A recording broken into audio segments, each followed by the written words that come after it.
Alright, so here's another fight I've kind of, my head is kind of spawned, and that is Katara versus Lapis Lazuli. Now, both of these are powerful aquakinetic beings, and you may be thinking, well, Lapis can do stuff that Katara just simply can't do with just simple waterbending. But on the other side, Katara can do stuff that, we haven't seen Lapis been able to do. Now, let's talk a bit about Lapis Lazuli. If you want to talk about water manipulation, yeah, Lapis literally pulled the ocean into the sky and into the stratosphere itself. She was also capable of creating, aquatic images of the crystal gems as well as Steven. You also have to look at it that she's also capable of flight, and, with just a little pool, she punched a ship out of the sky. So yeah, she's pretty, when you look at power, over the sea, look no further than Lapis Lazuli. I think I just rhymed there. But then you look at the other side of the spectrum. Essentially is no slouch when it comes to waterbending. She's listed as one of the most powerful waterbenders in the world of Avatar. And when you look at it, she can do something that Lapis simply cannot. And that's, or at least we haven't been able to see Lapis been able to do.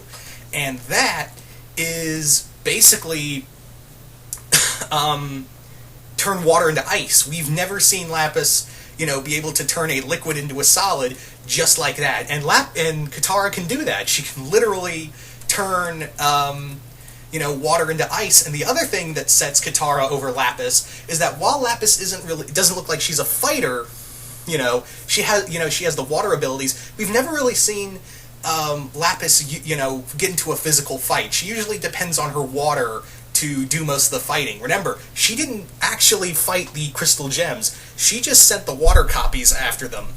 Katara is a totally different story.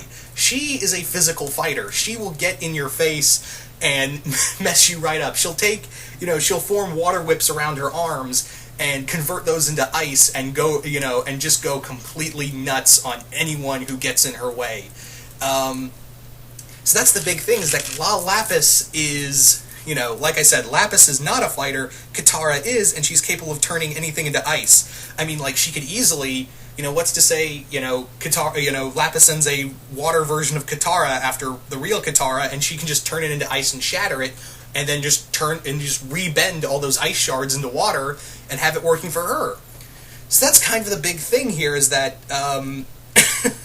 is that Lapis, Lapis can throw a lot of water at her, but what's to say Katara can't, just convert that into ice or into something else and use it for herself. And at the same side of the spectrum, what's to say, Katara uses a water whip. Lapis can just go, oh, nope, mine now, and just throw it back at her with double the intensity. The other thing that Lapis has over Katara is that she has the aerial advantage. Remember, Lapis can fly, Katara can't. So that's kind of the thing, is that, Lapis can easily just activate those, open those water wings and just fly up and out of Katara's reach. But yeah, Lapis has control over the literal sea, where, we've seen Katara create almost like a tsunami at one point, but really, it doesn't really top when you can pull the whole fucking ocean into the skies above you and literally turn, and literally create a giant spire of the sea. So yeah. So that's the other thing, is that while, Lapis could easily fly back, hover over Katara and be out of Katara's reach, but yeah, she's, Lapis wouldn't have that same kind of problem. She could easily go after Katara over and over again. But like I said, Lapis is not a fighter. She's not a, she depends solely on her water, whereas Katara, she is a fighter. She does consider herself a warrior.